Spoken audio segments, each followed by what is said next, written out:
أما بعد فأعوذ بالله من الشيطان الرجيم بسم الله الرحمن الرحيم ولتكن منكم أمة يدعون إلى الخير ويأمرون بالمعروف وينهون عن المنكر وأولئك هم المفلحون صدق الله العلي العظيم. وقال النبي صلى الله عليه وآله وسلم لغدوة في سبيل الله أو روحة خير من الدنيا وما فيها او كما قال علیہ الصلوۃ والسلام.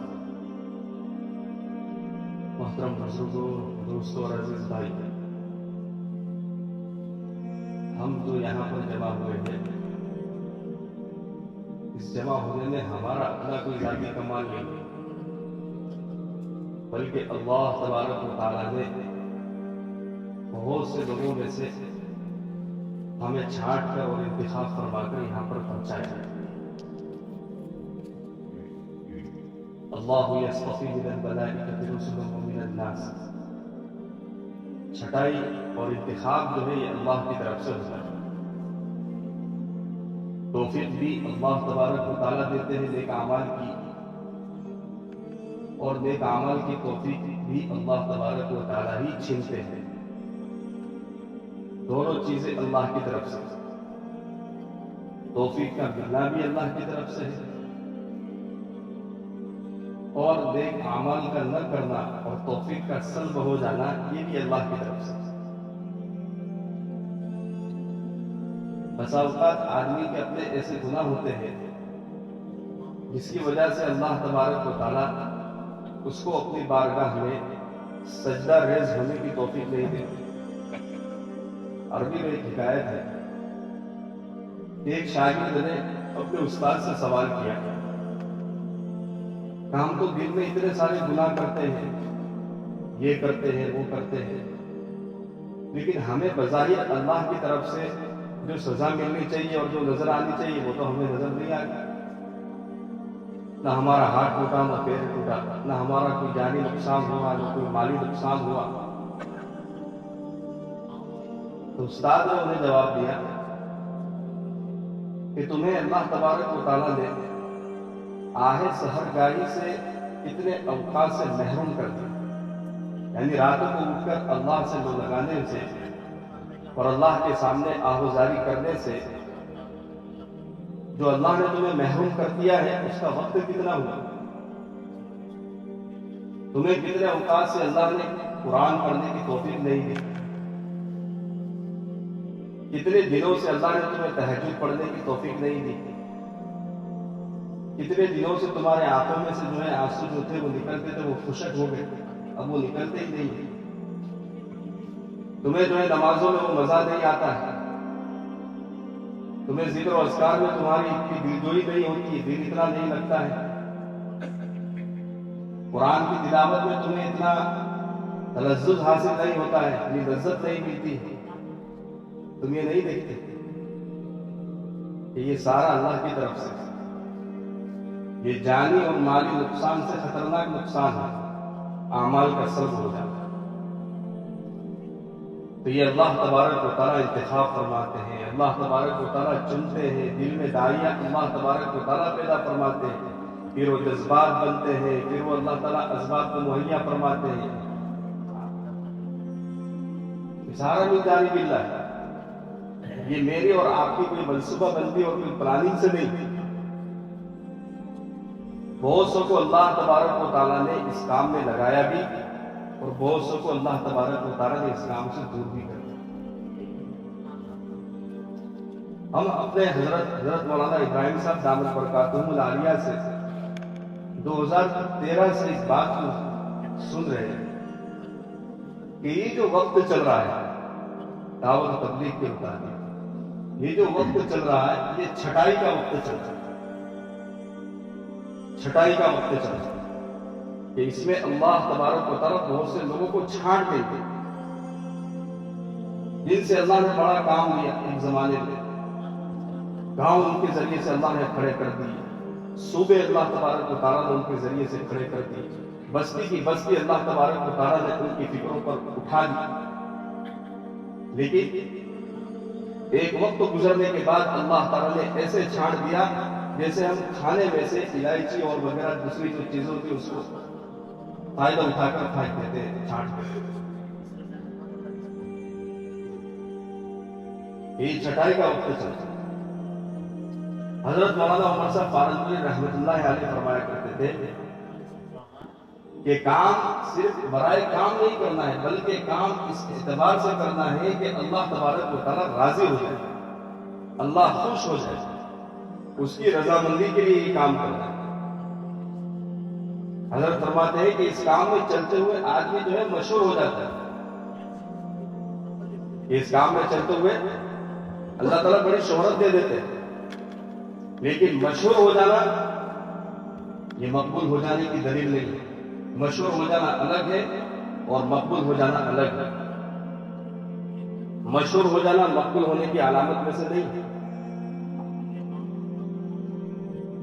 حضرت فرماتے تھے کہ اللہ تبارک و تعالیٰ اپنے اس دین کا کام فاسق فاجر شخص سے بھی لے لیتے ہیں.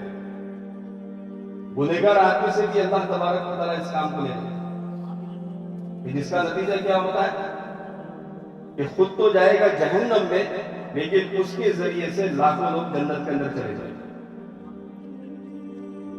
کہ آج ہمیں جو اللہ تبارک و تعالیٰ نے جو عزت دی ہے، جو مقام دیا ہے، یہ اس مبارک کام کی محنت کی بنیاد پر دیا، مبارک اعمال کی بنیاد پر دیا. اس دعوت کی محنت کے ذریعے سے اللہ تبارک و تعالیٰ نے وہ مقام ہمیں عطا فرمایا ہے کہ یہ مقام جو ہمیں دیا ہے، یہ ہم اپنی تجارت کی ترقی سے بھی یہ مقام تک نہیں پہنچ سکتے. جو چیز اللہ تبارک و تعالیٰ نے جو رتبہ دیا ہے، اس کی برکت سے دیا. حضرت عمر رضی اللہ تعالیٰ عنہ کے زمانے میں ایک صحابی کو ایک صوبے کا گورنر مقرر کیا گیا. تو ان کے پاس کافی ہدایا اور کافی تحائف ان کے پاس آنے لگے. بہت سارے ہدیے لوگ ان کو دینے لگے، بہت سارے تحفے ان کے پاس آنے لگے. یہ صوبے کے گورنر ہے، ایک مقام ہے ان کا. حضرت عمر رضی اللہ تعالیٰ عنہ نے ان کو بلا کر دریافت فرمایا کہ یہ کس کی چیزیں، ساری چیزیں جو آپ کو مل رہی ہے کیا ہے؟ اس صحابی نے جواب دیا کہ یہ تو لوگوں نے میرے کو ہدیہ دیا ہے، لوگوں نے مجھے تحفے دیے ہیں، یہ تو میری اپنی ذاتی ملکیت ہے. حضرت عمر رضی اللہ تعالیٰ عنہ نے ان صحابی کو ان کے عہدے سے معزول کر دیا اور کہا کہ بکریاں چراؤ. جب بکریاں چراؤ گے اور جتنے سال چراؤ گے بکریوں کو، اب بتاؤ کہ کون کون تمہیں ہدیے پہنچاتا ہے. پھر تمہیں کوئی تحفے نہیں دے گا. تو یہ مبارک کام ہے کہ اللہ تبارک و تعالیٰ نے ہماری ویلیو کو بڑھا دیا اس کے ذریعے. اس کام کی ہمیں قدر کر دی. حضرت مولانا ابراہیم صاحب دامت برکاتہ العالیہ فرماتے ہیں کہ یہ جو کام ہے، یہ کام وراثت نہیں ہے، اس کو وراثت نہ سمجھو.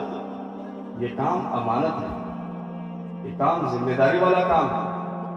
امانت کے بارے میں کل قیامت میں پوچھ ہوگی اور ایک ایک سے پوچھا جائے گا. یہ کام اپنی ذات کے لیے کرنا ہے، یہ تبلیغ اپنے لیے ہے. میں جو جڑ رہا ہوں، میں جو اللہ کے راستے میں سہ روزے کے لیے، 5 دن کے لیے، 10 دن کے لیے، چلے کے لیے جو نکل رہا ہوں اور جو یہ مقامی محنت کر رہا ہوں، یہ میں دوسروں کی اصلاح کے لیے نہیں کر رہا ہوں، میں اپنی ذات کے لیے کر رہا ہوں. کہ میرے اپنے اندر کی جو مایا ہے وہ سدھر جائے. پہلے میں سدھر جائے، کہیں میں اس زمرے میں نہ آ جاؤں. أَتَأْمُرُونَ النَّاسَ بِالْبِرِّ وَتَنْسَوْنَ أَنفُسَكُمْ وَأَنْتُمْ تَتْلُونَ الْكِتَابَ أَفَلَا تَعْقِلُونَ. لوگوں کو تو بڑی بڑی باتیں کرتے ہو، اللہ تبارک و تعالیٰ فرماتے ہیں خوب اچھی طریقے سے نصیحتیں کرتے ہو اور اپنے آپ کو بھول جاتے ہو. دوسروں کے لیے فضیلت اور اپنے لیے فضیلت. افلا تعقلون. تو اس کام میں چلنے پر اللہ تبارک و تعالیٰ آدمی کو وہ دیتے ہیں، وہ نعمتیں اس کو عطا فرماتے ہیں کہ وہ اس کا تصور بھی نہیں کر سکتے. اور جنت کی تو اتنی نعمتیں اللہ تبارک و تعالیٰ اس کو دیں گے کہ اگر جنت کی کچھ نعمتیں اگر دنیا کے اندر ظاہر کر دی جائے تو آدمی کا دل جو ہے نا کمزور ہے. برداشت نہیں کر سکے گا، پھٹ جائے گا، جس کی وجہ سے اس کی موت ہو جائے گی۔ آدمی نہ زیادہ خوشی برداشت کر سکتا ہے، نہ زیادہ غم برداشت کر سکتا ہے، اس لیے کہ اللہ تبارک و تعالیٰ نے خلق الانسان ضعیفا، تمام لوگوں کو کمزور پیدا کیا، اتنی صلاحیت نہیں ہے کہ ہم زیادہ خوشی کو برداشت کر سکیں اور زیادہ غم کو سہ سکیں۔ کہ اللہ تبارک و تعالیٰ سب سے پہلے اس کی دنیا بنائی، اس کے کاروبار کے جو وسائل ہیں وہ اللہ تبارک و تعالیٰ اس مبارک محنت سے سولو کر دیں گے، آسان فرما دیں گے، اور وہاں سے اس کو روزی دیں گے جہاں سے یہ تصور بھی نہیں کر سکتا۔ وَيَرْزُقْهُ مِنْ حَيْثُ لَا يَحْتَسِبُ وَمَن يَتَوَكَّلْ عَلَى اللَّهِ فَهُوَ حَسْبُهُ۔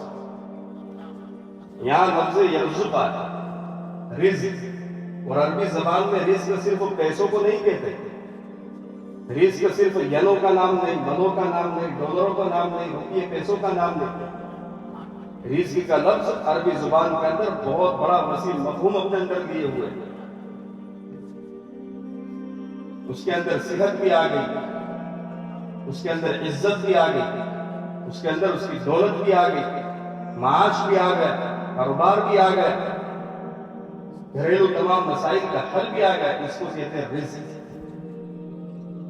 وَيَرْزُقُهُ مِنْ حَيْثُ لَا يَحْتَسِبُ، تصور بھی نہیں کر سکتا اللہ تبارک و تعالیٰ، وہ سوچ بھی نہیں سکتا۔ وَمَن يَتَّقِ اللَّهَ يَجْعَل لَّهُ مَخْرَجًا، جب حقیقی معنوں میں دلوں کے اندر ایمان بیٹھ جائے گا، اللہ تعالیٰ اس کے وہاں سے راستے بنائیں گے جہاں سے راستے بننا بہت زیادہ مشکل ہے، ناممکن نظر آتا ہے، اور یہ اللہ تبارک و تعالیٰ نے کیا ہے، یہ کوئی سنی سنائی بات نہیں ہے،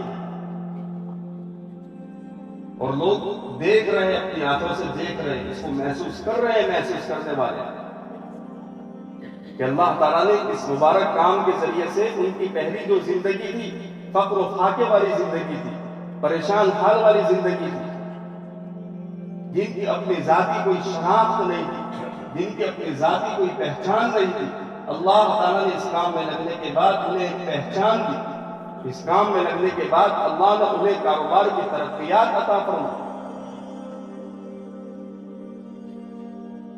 اور ایسی برکتیں عطا فرماتے ہیں کہ آدمی کے تصور سے باہر۔ ایک صحابی یہ استنجا کر رہے، قضائے حاجت کے لیے جنگل میں جا رہے، اور ہماری طرح آج کے زمانے میں ان کے اتنے زیادہ واش روم مضبوط نہیں ہوا کرتے تھے، جنگلوں کے اندر بیابانوں میں استنجا وغیرہ کر قضائے حاجت کے لیے جا رہے۔ جب وہاں پر اپنی حاجت پوری کر رہے ہیں تو دیکھا کہ ایک چوہا اپنے سوراخ میں بیل میں داخل ہو رہا ہے، اور وہاں سے دیناروں کو لے کر آ رہا ہے۔ دینار کہتے ہیں سونے کے سکے کو، اشرفی سونے کے سکے کو کہتے ہیں۔ جتنا وقت انہیں اپنے قضائے حاجت میں لگا، اتنے اوقات میں کتابوں میں آتا ہے کہ وہ چوہا سوراخ میں جاتا، بیل میں جاتا، پھر آتا، کرتے کرتے کرتے اس نے 23 سے 25 سونے کے سکے جمع کر کے ان کے پاس رکھے۔ اور صحابہ کی ایک خوبصورت عادت یہ تھی کہ جب بھی ان کی زندگی میں کوئی نئی بات پیش آتی، وہ فوراً نبی کریم صلی اللہ علیہ وسلم کی طرف رجوع فرماتے۔ تو وہ صحابی نے بھی اس مسئلے کے دریافت کے لیے نبی کریم صلی اللہ علیہ وسلم سے تحقیق فرمائی کہ یہ جو دینار مجھے ملے ہیں، کیا اس کا استعمال میرے لیے جائز ہے یا ناجائز ہے؟ میں اپنے اوپر اسے خرچ کر سکتا ہوں یا نہیں؟ نبی کریم صلی اللہ علیہ وسلم نے فرمایا، یہ تمہارے لیے صرف جائز ہی نہیں بلکہ یہ تو اللہ تبارک و تعالیٰ نے غیب سے تمہارے لیے ایک روزی کا انتظام کیا ہے، اللہ کی طرف سے غیب سے انتظام کیا گیا ہے تمہارے لیے، تم اس کو اپنے ذات پر خرچ کر سکتے۔ اور اس کے بالکل مقابل مخالف جو ہے ہمارا حال ہے، ہماری روزیوں میں سے برکت ختم ہو گئی، کہ ہمارا جتنا بھی آتا ہے، صحابہ کو تو اللہ تبارک و تعالیٰ چوہے کے بلوں میں سے روزی عطا فرماتے تھے، اور آج ہماری جتنی بھی آمدنی ہے، جتنا بھی پروفٹ ہے، اور جتنا بھی نفع ہے، اور جتنی بھی آوک ہے، وہ سارا کے سارا بلوں کے اندر چلا جاتا ہے۔ یہ لائٹ بل ہے، یہ انشورنس کا بل ہے، یہ دوائیوں کا بل ہے، یہ تیل کا بل ہے، یہ اس کا بل ہے، ہماری ساری کی ساری آمدنی بلوں کے اندر چلی جائے گی۔ اور صحابہ کو اللہ تبارک و تعالیٰ چوہے کے بلوں سے عطا فرمایا. کیوں؟ کہ انہوں نے اپنے آپ کو دین کے اندر لگا دیا, اپنے آپ کو دین کے اندر کھپا دیا. یہ کام یہ چاہتا ہے کیا؟ ادخلوا فی السلم کافہ, مکمل طور پر ایمان میں داخل ہو جاتا. من چاہی تبلیغ نہیں کرنی, من چاہی نماز نہیں ہے, بلکہ رب چاہی زندگی گزارنی. چاہے دل چاہے نہ چاہے, سردی ہو کہ گرمی ہو, ہمیں اپنے رب کے امر کو پورا کرنا ہے, اس میں پورا کرنا ہے. دوسری جگہ اللہ تبارک و تعالیٰ قرآن میں فرماتے ہیں افتؤمنون ببعض الکتاب وتکفرون ببعض, آدھے اللہ کے احکام پورے کرتے ہو اور آدھے کو ٹھکراتے ہو. فما جزاء من يفعل ذلك منكم الا خزي في الحياة الدنيا ويوم القيامة يردون الى اشد العذاب. یہ آدھا جو ہے آدھا آدھا, یہ کیا ہے؟ اس کا انجام کیا ہوگا؟ یہ قیامت کے دن ذلت اور خاری کا سبب ہوگا اور جہنم میں دخول کا سبب ہو جائے گا. یہ صرف اس محنت کے جو برکات ہیں وہ صحابہ کے ساتھ خاص نہیں تھے. اللہ تعالیٰ نے جو اپنی مدد کا جو وعدہ کر رکھا ہے وہ کسی مخصوص طبقے کے ساتھ یا مخصوص ذاتوں کے ساتھ نہیں کیا, بلکہ اللہ تبارک و تعالیٰ کی مدد کے جو وعدے ہیں وہ اعمال کے ساتھ ہیں. اللہ کی مدد کے جو وعدے ہیں وہ صفات کے ساتھ ہیں. دونوں جہاں کی جو کامیابی اللہ نے چھپا رکھی ہے, جو مضمر ہے وہی اعمال میں. حضرت عمر بن عبدالعزیز رحمۃ اللہ علیہ کے زمانے میں زکوٰۃ کا مال لایا اور بڑی مقدار کے اندر تھا. حضرت عمر بن عبدالعزیز رحمۃ اللہ علیہ نے فرمایا کہ جتنا بھی مال ہے یہ سارا کے سارا اسلامی سلطنت میں جتنے بھی غریب ہیں ان سارا مال غریبوں پر تقسیم کر دیا گیا. ان کے حکم کے مطابق تقسیم کر دیا گیا. پھر بچ گئے. پھر وہ مال حضرت عمر بن عبدالعزیز کے پاس لایا گیا اور کہا گیا کہ مال بچ گیا. حضرت عمر نے فرمایا کہ یہ جو بچا ہوا مال ہے یہ اسلامی لشکر تیار کرنے کے اندر اس پر خرچ کیا جائے. تو جواب دیا گیا, وزیروں نے جواب دیا کہ پوری دنیا کے اندر اسلامی لشکر گھوم رہے پھر رہے, مزید اسلامی لشکر تیار کرنے کی ضرورت نہیں ہے, مال بچ گیا, کیا کریں. تو حضرت عمر رحمۃ اللہ علیہ نے فرمایا کہ ابھی جو بچا ہوا مال ہے جتنے بھی نوجوان ہیں ان نوجوانوں کی شادی بیاہ کے اندر خرچ کر دیا جائے اور سب کی شادی کر دی جائے. ان کے حکم کے مطابق شادی پر مال خرچ کر دیا گیا. پھر بھی مال بچ گیا. پھر لایا گیا حضرت عمر بن عبدالعزیز کے پاس. حضرت عمر بن عبدالعزیز رحمۃ اللہ علیہ نے فرمایا یہ جو بچا ہوا مال ہے اسلامی سلطنت کے اندر جتنے بھی مسلمان ہیں ان کے اوپر جتنے بھی قرضے ہیں ان سب کے قرضوں کی ادائیگی کی جائے اس مال کے ذریعے سے. حکم کی تعمیل کی گئی, پھر بھی مال بچ گیا, مال ختم ہی نہیں ہوا. پھر وہ مال حضرت عمر کے پاس واپس لوٹ کر آیا.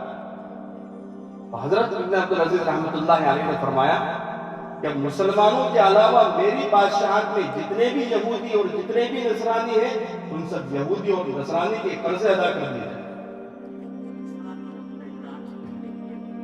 حکم کی تعمیل کی گئی, مال جو ہے ختم ہونے کا نام ہی نہیں لے رہا.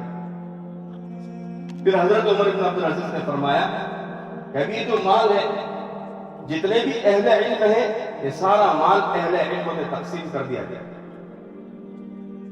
مال اہل علم میں تقسیم کر دیا گیا, پھر بھی بچ گیا. تو حضرت عمر بن عبدالعزیز رحمۃ اللہ علیہ نے فرمایا کہ اب یہ جو مال ہے اس کے ذریعے سے گندم خریدے جائے, گیہوں کے دانے خریدے جائے, اناج خریدا جائے اور اس کو لے جا کر پہاڑ کی چوٹیوں پر بکھیر دیا جائے تاکہ اسلامی سلطنت اور اسلامی بادشاہت میں کوئی پرندہ بھی بھوکا نہ. تو جب انسان پورا کہ پورا دل میں داخل ہو جاتا ہے تو اللہ تبارک و تعالیٰ نتیجے دنیا میں ہی دکھا دیتا ہے۔ ادخلوا فی السلم کافہ۔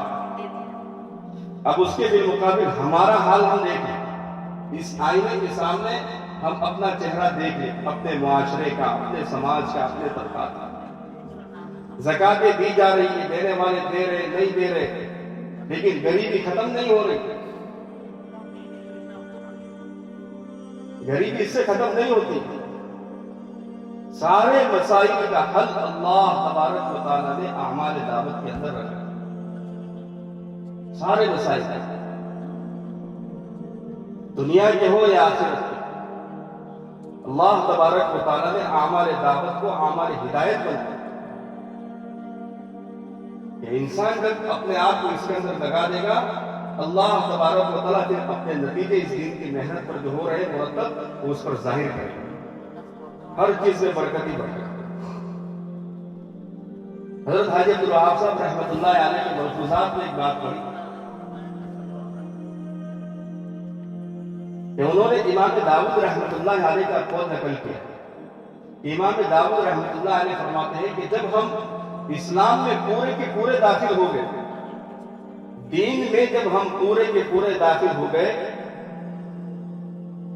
تو فرماتے ہیں کہ میں نے کھیرے کو ناپا، کھیرا لیا، کھیرا، جب اس کھیرے کو ناپا تو میں نے اس کھیرے کو دیکھا کہ وہ 13 بارش کا لمبا نکلا۔ دعوت کے جو ثمرات ہوتے ہیں وہ اللہ تبارک و تعالیٰ دنیا میں بھی عطا کرتا ہے، اور وہ فرماتے ہیں کہ اس زمانے میں نیمبو اتنا بڑا ہو گیا تھا کہ نیمبو کو جب لیا، اس کے جب 2 ٹکڑے کیے گئے تو ایک ٹکڑا اونٹ کے اس طرف رکھا اور دوسرا ٹکڑا جو ہے اونٹ کے اس طرف رکھا۔ اور مدینہ میں اناج کا دانہ ملک عراق کے کھجور کی گٹھلیوں کے مانند موٹا ہو گیا۔ اللہ تبارک و تعالیٰ برکتیں ظاہر فرمائے کہ حضرت عمر بن عبدالعزیز رحمۃ اللہ علیہ کے زمانے میں کہ شیر اور بکری دونوں ایک ہی گاٹ سے پانی پیا کرتے تھے، شیر بھی اسی جگہ سے پانی پی رہا ہے، بکری بھی اسی جگہ سے پانی پی رہی ہے۔ دیکھا ایک مرتبہ کہ وہ چرواہے کی اس بکری کو جو ہے بھیڑیے نے کھا لیا تو وہ چرواہا رو رہا ہے، لوگوں نے اس کے رونے کی وجہ دریافت کی تو اس نے کہا کہ لگتا ہے کہ آج عمر بن عبدالعزیز کا انتقال ہو گیا، اور جب تحقیق کی تو پتا چلا کہ اسی وقت حضرت عمر بن عبدالعزیز کا انتقال ہو گیا۔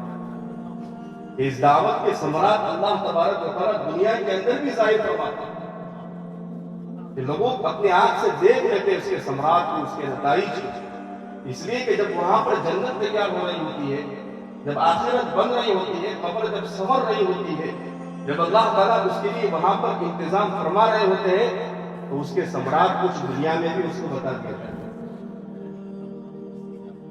وہ جنت کے مزے اللہ تعالیٰ اس کو دنیا میں بھی دے دیتے وہ محسوس کر سکتا، اور جب اس کے دل مخالف بات ہوتی ہے تو وہاں جب جہنم تیار ہو رہی ہوتی ہے، وہاں جب اس کی قبر جہنم کا گڑھا بن رہی ہوتی ہے تو اس سے پہلے دنیا کے اندر بھی اللہ تعالیٰ اس کی زندگی جہنم نما بنا دیتا۔ جب یہ محنت کر کے انسان دنیا سے جاتا ہے، حدیث پاک میں آتا ہے کہ وہ جگہیں روتی ہیں جن جگہوں پر یہ اللہ کا ذکر کیا کرتا تھا، وہ جگہیں سسک کر بلک کر روتی ہیں جن جگہوں پر یہ دعوت دیا کرتا تھا، جن پر یہ تلاوت کیا کرتا تھا۔ آسمان کے وہ دروازے روتے ہیں جن دروازوں سے اس کے نام اعمال کے صحیح پہ جایا کرتے ہیں۔ حدیث پاک میں صاف آتا ہے، قرآن میں کہ اللہ تبارک و تعالیٰ فرماتے ہیں فما بکت علیہم السماء والارض وما كانوا منذرین، کہ جب نافرمان دنیا سے جاتے ہیں اللہ تعالیٰ فرماتے ہیں کہ ہماری زمین اس سے پاک ہو گئی، ہماری دنیا اس سے پاک ہو جاتی ہے، نہ زمین ان پر روتی ہے نہ آسمان ان پر روتا ہے۔ لیکن جب مومن دنیا سے جاتا ہے، جب اہل اللہ دنیا سے جاتے ہیں تو یہ زمین بھی روتی ہے، یہ آسمان بھی روتا ہے، وہ فرشتے بھی روتے ہیں جو فرشتے اس کے صحیفے لکھ رہے ہوتے تھے، جو فرشتے اس کے نام اعمال لکھ رہے ہوتے ہیں، اس کی جدائی کے اندر، اس کے غم کے اندر۔ اور دنیا کا یہ حال ہے کہ دنیا کے ذریعے سے اللہ تعالیٰ اس کا دین تو بنا سکتے ہیں، لیکن جو شخص یہ کوشش کرے گا کہ دین کے ذریعے سے اس کی دنیا بن جائے تو یہ اس کے لیے بڑے خسارے کی بات ہے۔ جو شخص اپنے دین کے ذریعے سے، اپنی دینداری کے ذریعے سے اپنی دنیا بنانا چاہتا ہے، یہ اس کے لیے بڑے عبرت کی بات ہے۔ امام غزالی رحمۃ اللہ علیہ نے اپنے مائناز کتاب احیاء علوم الدین میں ایک واقعہ لکھا ہے۔ حضرت موسیٰ علیہ نبی جنا علیہ السلام کے زمانے میں ایک شخص تھا جو حضرت موسیٰ علیہ السلام کے پاس آتا جاتا تھا اور حضرت موسیٰ کی مجلسوں کے اندر بھی بیٹھا کرتا تھا، اور جب مجلس سے برخاست ہو جاتی تو وہ لوگوں میں جا کر حضرت موسیٰ کی باتوں کو سناتا تھا کہ موسیٰ کلیم اللہ نے یہ کہا، موسیٰ نبی اللہ نے یہ کہا، موسیٰ صفی اللہ نے یہ کہا۔ لیکن اس کے ساتھ ساتھ اس کے اندر ایک خامی اور ایک برائی یہ تھی کہ وہ اس کے ذریعے سے دنیا بھی جمع کرتا تھا، وہ اپنی دنیا کے ساتھ ساتھ میں بٹور رہا تھا۔ تو کافی زمانہ ہو گیا، حضرت موسیٰ علیہ السلام نے اس کو مفقود پایا، وہ نظر ہی نہیں آیا، چونکہ قربت ہو گئی تھی اس کے ساتھ، اب ایک دم سے غیبوبت ہو گئی، وہ نظر نہیں آ رہا۔ تو حضرت موسیٰ علیہ السلام ہر آنے جانے والے شخص سے اس کے بارے میں دریافت کرتے کہ یہ شخص نظر نہیں آ رہا، کافی عرصہ ہوتا، بڑا عبرت کا بات ہے۔ تو منع کر دیتے لوگ کہ نہیں جانتے۔ ایک دن حضرت موسیٰ علیہ السلام کی مجلس میں ایک شخص اس طریقے سے داخل ہوا کہ اس کے ہاتھ میں خنزیر سور بندھا ہوا تھا اور کالی رسی تھی جس کے ذریعے سے اس نے خنزیر کو باندھا ہوا تھا۔ وہ حضرت موسیٰ علیہ السلام کے پاس گیا اسی حال میں خنزیر سور کو لے کر۔ حضرت موسیٰ علیہ السلام نے سلام کلام کے بعد اس سے بھی اس آدمی کے بارے میں دریافت کیا کہ تم اس شخص کو جانتے ہو کہ جو یہاں پر آیا کرتا تھا؟ تو اس آدمی نے جواب دیا کہ جس کے بارے میں تم مجھ سے پوچھ رہے ہو، جو تمہاری مجلس میں آیا کرتا تھا، یہ خنزیر جو ہے وہی شخص ہے۔ اللہ تبارک و تعالیٰ نے اس کو انسانی شکل جو دی تھی وہ انسانی شکل دوبارہ لے لی اور اس کو مسخ کر دیا اور اس کو سور بنا دیا۔ حضرت موسیٰ علیہ السلام حیران اور پریشان ہو گئے، یہ کیا معاملہ؟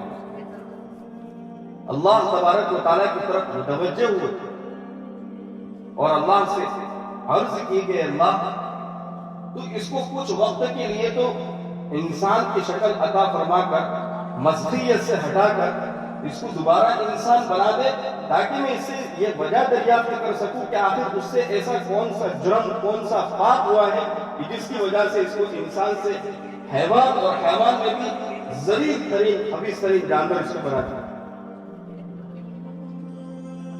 اللہ تبارک و تعالیٰ کی طرف سے وحی آئی اور اللہ نے فرمایا کہ اے موسیٰ، آپ سے پہلے جتنے بھی انبیاء گزرے ہیں ان جتنے بھی نبیوں نے مجھے میرے جتنے ناموں سے پکارا ہے، میری جتنی حمد و ثنا کی ہے، وہ تمام حمد و ثنا اور تمام صفاتی ناموں سے بھی اگر تم مجھے پکارو گے اور پکارنے کے بعد مجھ سے یہ سوال کرو گے کہ اس کو دوبارہ انسان بنا دو تو بھی میں یہ نہیں کر سکتا۔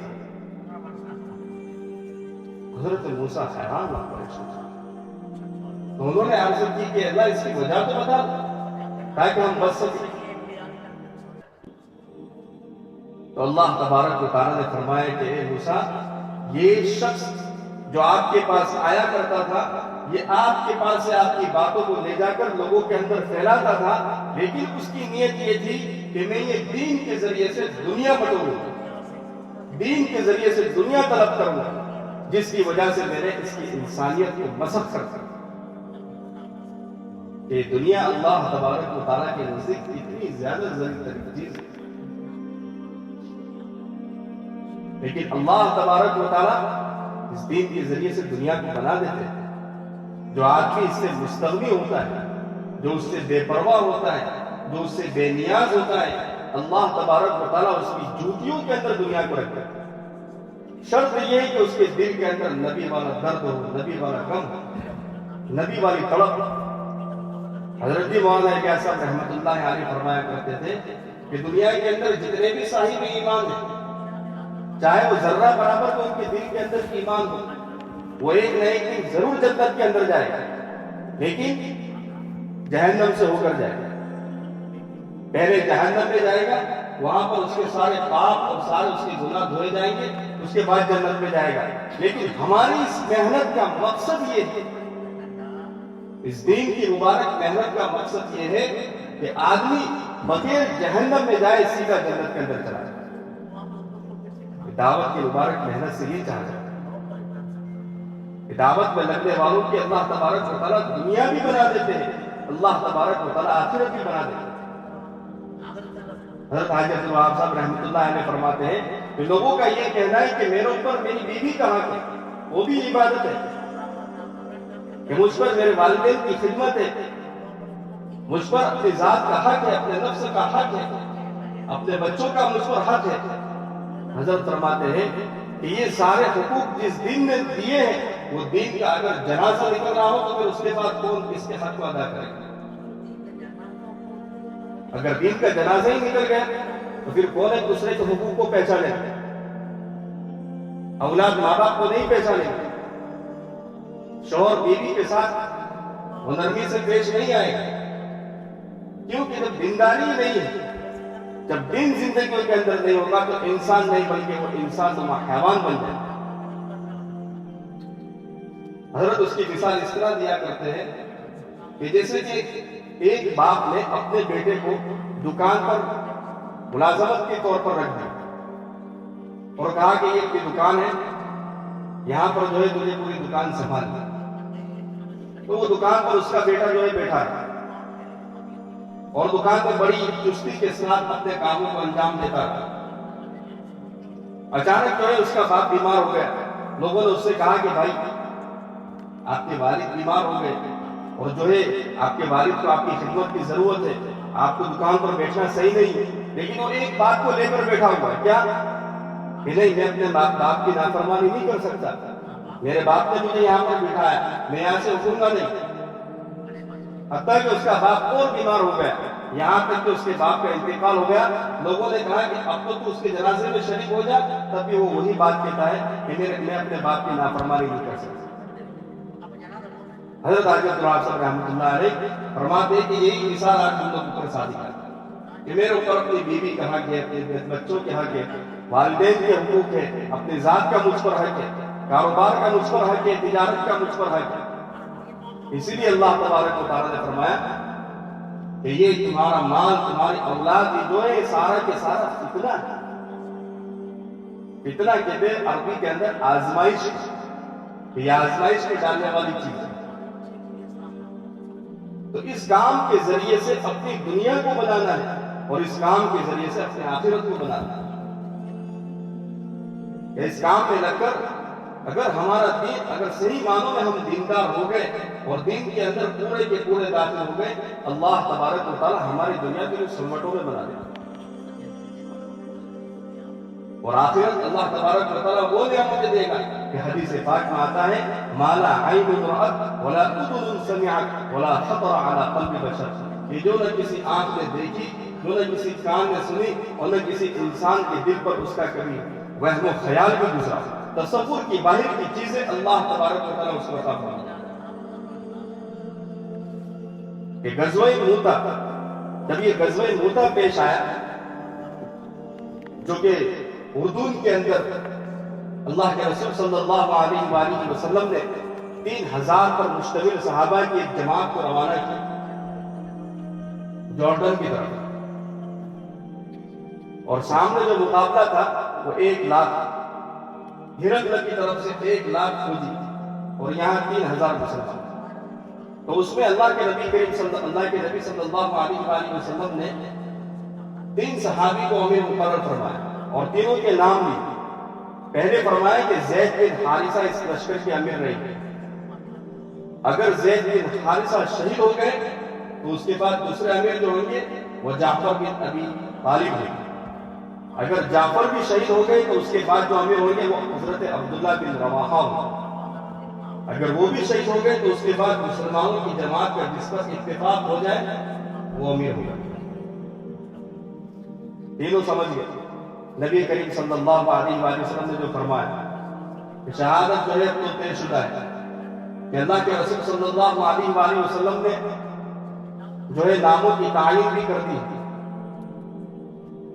تو صحابہ کو اندازہ ہو گیا، صحابہ کے دوستوں کے منافقین تھے ان کو بھی یقین ہو گئے کہ یہ تینوں کی شہادت لازمی ہے. یہودیوں کو اس زمانے کی جو یہودی تھے انہوں کو بھی یقین ہو گیا کہ یہ تین جو ہے لشکر شہید ہو کے رہو لیکن یہ تینوں کی شہادت تو پکی. جب آدمی کو یہ یقین ہو جائے کہ میں کچھ دنوں کے بعد کچھ لمحے کے بعد میں اس دنیا سے چلا جاؤں گا تو اس کی آخری خواہش کیا ہوگی؟ کچھ نہ کچھ تو اس کی آخری خواہش کیا ہوگی. کسی کی خواہش ہوگی اپنے بیوی بچوں کو دیکھ لوں، والدین کو دیکھ لوں، اپنے کاروبار کا یہ کر لوں، یہ نصیحتیں کر لوں، یہ وصیتیں کر لوں، یہ کر لوں، وہ کر لوں. حضرت عبداللہ بن رواحہ رضی اللہ تعالیٰ عنہ جب لشکر روانہ ہو گئے، اگلے دن جو تھا وہ جمعۃ المبارک کا دن. حضرت عبداللہ بن رواحہ رضی اللہ تعالیٰ عنہ کے دل کے اندر یہ بات پیدا ہوئی کہ میری تو شہادت طے شدہ ہے، میرے پاس تو اب زیادہ وقت رہا نہیں، تو کیوں نہ آئندہ کل جمعہ کا دن ہے اور حضور اکرم صلی اللہ علیہ وآلہ وسلم جمعہ کی نماز پڑھائیں گے، تو میں یہ چاہتا ہوں کہ میں آپ علیہ السلام کے پیچھے جمعہ کی نماز ادا کر کے اپنی زندگی میں مزید شرف حاصل کروں. ان کی یہ سوچ ہے. لشکر روانہ ہو گئے. حضرت عبداللہ بن رواحہ رضی اللہ عنہ ایک رات، محض ایک رات ان کے، وہ بھی صرف نبی کریم صلی اللہ علیہ وآلہ وسلم کے پیچھے جمعہ پڑھنے کی نیت سے، دوسری کوئی غرض و قائد کتابوں میں نہیں ہے. جمعہ کی جب نماز سے فارغ ہو گئے تو اللہ کے رسول صلی اللہ علیہ وآلہ وسلم نے فرمایا کہ عبداللہ میں نے تو آپ کو موتا پر روانہ کیا تو اور آپ یہاں نظر آ رہے ہیں، کیا بات ہے؟ حضرت عبداللہ بن رواحہ رضی اللہ تعالیٰ عنہ کے دل میں جو صاف بات تھی وہ یہ تھی کہ اللہ کے رسول پتہ نہیں اب میری زندگی رہے گی نہیں رہے گی، لیکن میرے دل میں یہ آخری تمنا تھی کہ میں آپ کے پیچھے جو ہے جمعہ کی نماز ادا کروں. اللہ کے رسول نے پوچھا کہ عبداللہ تم اس لشکر سے کتنا پیچھے رہ گئے؟ کہا کہ ایک رات. اللہ کے رسول نے فرمایا نہیں، ایک رات نہیں رہے، تم اس لشکر سے 500 سال پیچھے رہ گئے. 500 سال تم اس لشکر سے پیچھے رہ گئے. اب جب یہ لشکر روانہ ہوا اور جب یہ لڑائی گھمسان کی پڑنے لگی اور دونوں طرف سے مقابلہ آ رہی ہونی شروع ہو گئی تو اللہ کے رسول صلی اللہ علیہ وآلہ وسلم مسجد نبوی میں صحابہ کو لے کر بیٹھے اور اللہ تبارک و تعالیٰ نے مدینہ کے اور جوردن کے اردن کے درمیان کے جو فاصلے تھے وہ سارے کے سارے فاصلے اور دوریاں اللہ نے ہٹا دی. نبی کریم صلی اللہ علیہ وآلہ وسلم اپنی آنکھوں سے اس لشکر کو دیکھ رہے جو لشکر آپ علیہ السلام نے روانہ کیا تھا. صحابہ بیٹھے ہوئے ہیں اور آپ علیہ السلام صحابہ کی ایک ایک حرکات کو، سکنات کو، افعال کو، اقوال کو بتا رہے، سنا رہے نبی صحابہ کے ساتھ. حضرت زید بن حارثہ رضی اللہ تعالیٰ عنہ جب شہید ہو گئے تو اللہ کے رسول صلی اللہ علیہ وآلہ وسلم نے فرمایا استشہد زید بن حارثہ ودخل الجنہ.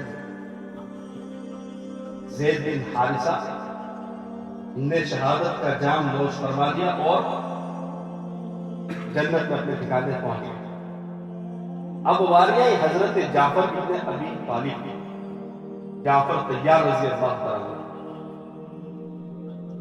آپ علیہ السلام کی نصیحت کے مطابق ان کو امیر بنا کر ان کے ہاتھ میں جھنڈا سپرد کر دیا اور وہی ہوا جس کے بارے میں لوگوں کو یقین تھا، یعنی حضرت جعفر رضی اللہ تعالیٰ عنہ بھی شہید ہو گئے اور اللہ کے رسول صلی اللہ علیہ وآلہ وسلم وہ سارا نقشہ دیکھ رہے اور صحابہ کو فرما رہے ہیں استشہد جعفر ودخل الجنہ، کہ جعفر کو بھی شہید کر دیا گیا اور وہ جنت کے اندر رواں دوا ہو. اب واریہ حضرت عبداللہ بن رواحہ رضی اللہ عنہ حضرت عبداللہ بن رواحہ رضی اللہ تعالیٰ عنہ کو لشکر کا امیر بنا دیا گیا، جھنڈا ان کے سپرد کر دیا گیا۔ اللہ کے رسول صلی اللہ علیہ وآلہ وسلم کے سامنے سارا نقشہ ہے، اور آپ علیہ السلام تصویر کشی اور منظر کشی صحابہ کے سامنے کر رہے ہیں، اور وہی ہوا جو پہلے دو صحابی کے ساتھ ہوا، یعنی اللہ کے رسول صلی اللہ علیہ وآلہ وسلم نے فرمایا استشہد عبداللہ بن رواحہ، کہ عبداللہ ابن رواحہ کو شہید کر دیا گیا۔ اس کے بعد زبان رسالت کچھ دیر کے لیے خاموش ہو گئی۔ سمجھ رہے بات؟ آپ علیہ السلام نے توقف فرمایا،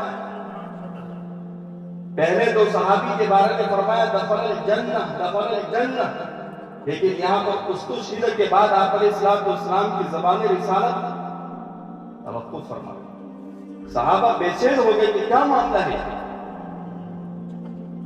عبداللہ ابن رواحہ تو نیک صحابی ہے، پاک دامن صحابی ہے، ہم ان کی ایمان پہ ذرہ برابر کی شک نہیں کر سکتے، کہ آپ علیہ السلام آگے ارشاد نہیں فرمائے۔ پھر اس کے بعد اللہ کے رسول صلی اللہ علیہ وآلہ وسلم نے کچھ توقف کے بعد فرمایا دخل الجنہ، کیا وہ جنت میں داخل؟ اس کے بارے میں فرماتے ہیں کہ یہ جو توقف تھا، یہ توقف کون سا تھا؟ یہ توقف کون سا تھا؟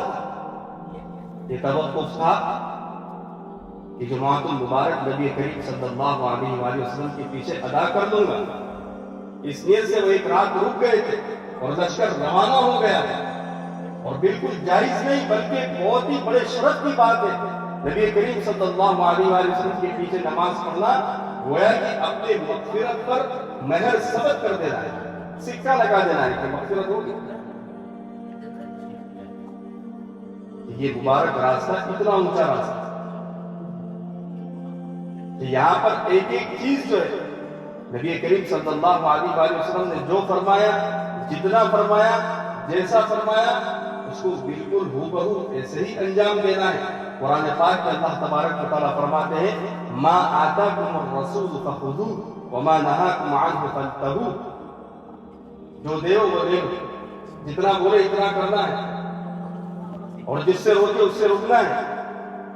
صحابہ میں اطاعت کا جذبہ خیر اتنا زیادہ غالب تھا، اتنا زیادہ غالب تھا کہ اللہ کے رسول صلی اللہ علیہ وآلہ وسلم منبر پر کھڑے ہو کر فرما رہے ہیں اجلسوا، کہ بیان کے لیے قریب قریب آ کر بیٹھ جائے۔ آپ علیہ السلام نے فرمایا اجلسوا، بیٹھ جائے۔ تو جو صحابی جہاں تھا، جس کو جہاں جگہ ملی وہ وہاں بیٹھ گیا، اس نے یہ نہیں سوچا کہ میں دو قدم آگے بڑھ کر آپ کے قریب بیٹھ جاتا، اس نے یہ بھی سوچا تھا۔ کیوں؟ کہ اللہ کے رسول کا فرمان ہے اجلسوا، بات ختم ہو گئی، اجلسوا، تو بیٹھ گئے۔ ایک صحابی حضرت عبداللہ ابن مسعود رضی اللہ تعالیٰ عنہ، وہ بھی مسجد میں داخل نہیں ہوئے تھے، مسجد میں داخل ہو رہے تھے، باہر تھے، ان کے کانوں کے اندر یہ آواز پڑ گئی اجلسوا، کہ نبی کریم صلی اللہ علیہ وسلم نے فرمایا بیٹھ جاؤ۔ تو حضرت عبداللہ جو تھے وہ مسجد کے باہر ہی بیٹھ گئے، جہاں انہوں نے آواز کو سنا اسی جگہ پر جہاں کھڑے تھے اسی جگہ پر بیٹھ گئے۔ کیوں؟ انہوں نے اپنی طرف سے یہ تعبیریں نہیں دی، حالانکہ ہم سے زیادہ سمجھدار تھے، ہم سے زیادہ دماغ والے تھے، ہم سے زیادہ علم والے تھے، ہم سے زیادہ عمل والے تھے۔ انہیں معلوم تھا کہ حضور کی منشا یہ ہے کہ قریب قریب آ کر بیٹھے، لیکن انہیں اوورٹیک کرنا یہ ہرگز گوارا نہیں۔ نبی کریم صلی اللہ علیہ وآلہ وسلم کی باتوں کی تعریف کرنا یہ گوارا نہیں۔ تو اللہ کے رسول نے دیکھا کہ عبداللہ تو باہر ہی بیٹھ گئے، تو عبداللہ سے فرمایا کرتا ہے، اور اللہ تبارک و تعالیٰ ایسے بندوں کو محبوب رکھتے ہیں الذین یتبعون القول ویتبعون احسنہ۔ قرآن پاک میں اللہ تبارک و تعالیٰ فرماتے ہیں کہ جو دین کی باتوں کو دھیان سے سنتے ہیں، اس پر عمل کرتے ہیں، اس کی اتباع کرتے ہیں، اولئک الذین ھداھم اللہ واولئک ھم اولو الالباب، یہی وہ لوگ ہیں جن کو اللہ تبارک و تعالیٰ نے ہدایت کے لیے چن لیا ہے، یہی لوگ ہیں جو صحیح معنوں میں سمجھدار ہیں، عقل والے ہیں۔ تو اسی لیے اللہ کے رسول صلی اللہ علیہ وآلہ وسلم نے فرمایا لغدوۃ فی سبیل اللہ او روحۃ خیر من الدنیا وما فیہا، کہ ایک صبح یا ایک شام اللہ کے راستے میں دے دینا، دنیا اور دنیا کے اندر جتنے بھی اعمال خیر ہو رہے ہیں تمام اعمال خیر سے بہتر ہے۔ ہمیں بھی اس کا اندازہ نہیں ہو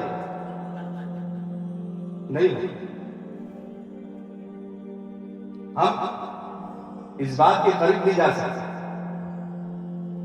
کیونکہ ہمیں ابھی استحضار نہیں، موت کا استحضار۔ صحابہ کو ہر وقت استحضار رہا کرتا کہ کبھی بھی کسی بھی وقت موت آ جا سکتی، اور اگر موت آ گئی تو پھر اس کے بعد میں کیا جواب دوں؟ حالانکہ وہ صحابہ تھے جن کے بارے میں اللہ تبارک و تعالیٰ گواہی دے رہا ہے، اولئک هم المفلحون، اولئک هم الراشدون، اولئک هم الفائزون۔ جگہ جگہ پر اللہ تبارک و تعالیٰ نے وَكُلًّا وَعَدَ اللَّهُ الْحُسْنَى، ایک ایک کے بارے میں اللہ تبارک و تعالیٰ نے فرمایا کہ ہمارا سب سے اچھا وعدہ ہے، ہم نے سب کی مغفرت کر دی۔ تو ہمارا یہاں پر جو جمع ہونا ہوا ہے وہ اسی لیے ہوا کہ ہماری جو پچھلی زندگی ہے وہ زندگی کو چھوڑ کر اب ہم صحیح معنوں میں اپنی بقایا جو زندگی ہے اس کو اللہ کے راستے میں اپنے ایمان کی تجدید کے لیے، اپنے دین کی آبیاری کے لیے اس کو ہم وقف کر دیں، اس کو ہم صرف کر دیں۔ تو کیا ہوگا اس کا نتیجہ کہ اللہ تبارک و تعالیٰ اس کے پیچھے پیچھے دنیا بھی بنا دیں گے اور آخرت بھی بن جائے گی۔ تو اس کے لیے سارے ساتھی تیار ہیں انشاءاللہ؟ تو بتاؤ بھائی کون کون کہاں کہاں سے اس جماعت آئی ہے، افراد آئے ہیں، احباب آئے ہیں، اپنے ناموں کا اندراج کرا دیں۔ جو یہاں سے اگر 4 مہینے کے لیے بھی تیار ہو تو بڑی خوشی کی بات ہے۔ یہ کام تو ہمارا جو ہے موت تک کے لیے ہے، یہ صرف چلے 4 مہینے کے لیے نہیں ہے، یہ تو سیکھنا ہے چلے 4 مہینے میں جا کر، اور کرنا ہے پوری زندگی، اور کرتے کرتے اس دنیا سے جانا ہے۔ تو اس کے لیے جس بھائی کے دل میں یہ ارادہ ہو رہا ہو 4 مہینے کے لیے تو وہ بھی اپنا نام پیش کر سکتے ہیں چلے کے لیے۔ اور اسی طریقے سے جو چھٹی کا جو موقع ہے اس کے لیے ہم یہاں پر آئے 3 دن کے لیے یا 5 دن کے لیے یا 10 دن کے لیے، وہ بھی اپنے ناموں کی تجدید کرا لیں۔ تو بتاؤ 4 مہینے کے لیے کون تیار ہے؟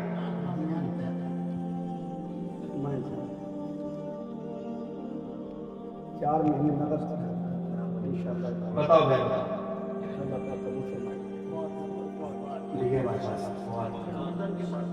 فوزان بھائی، رمضان بھائی، خالد بھائی، ماشاءاللہ چلا 4 مہینے میں کنورٹ کر دیں جی۔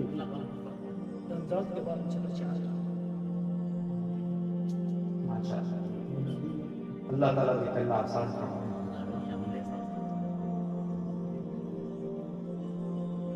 اور بھی بتاؤ 40 دن کی اللہ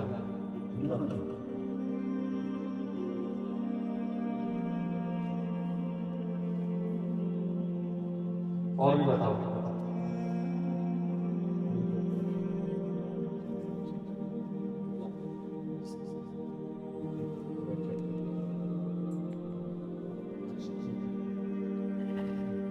جولائی میں چلیں گے ماشاءاللہ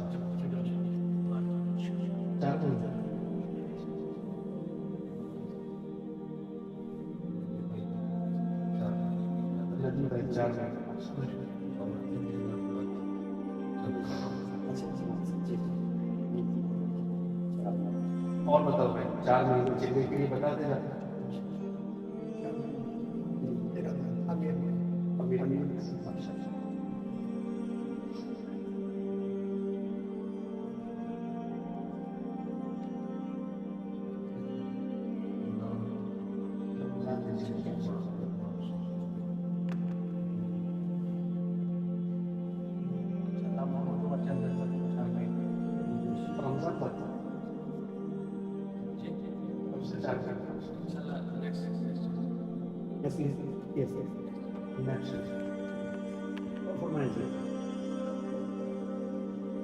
اور بتاؤ